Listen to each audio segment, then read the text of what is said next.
नाजरीन मैं आपसे मुखातिब आपका मेज़बान चौधरी फजल रहमान पाकिस्तानी ज़ेर कब्ज़ा जम्मू कश्मीर के ज़िला बेंबर की तहसील सुमानी और सुमानी में इस वक्त बड़ो मोड़ बड़ो क्रॉस चौकी पुलिस स्टेशन के करीब पार्टियों के माबैन कब्ज़ा बहाल रखने के लिए फेंकी गई लकड़ को पेचीदगी की सूरत में पुलिस थाना चौकी ले गई पार्टी मामला।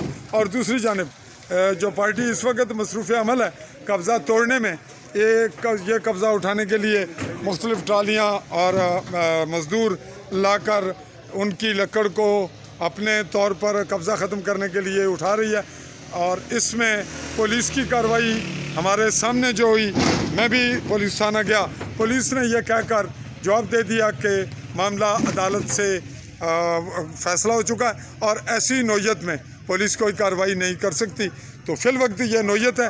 ये छोटा सा क्लिप आपकी नज़र आली न्यूज़ पे आइए और कीजिए सब्सक्राइब, AALI स्पेस दे के न्यूज़ कीजिए। फिर बताता चलूँ AALI स्पेस दे के न्यूज़, और सब्सक्रिप्शन के बाद कीजिएगा हमारी वीडियोस को लाइक और आइएगा जर्नलिस्ट फजलुर रहमान के पेज पे फॉलो कीजिए। चाहूँगा इजाज़त, अल्लाह हाफ़िज़।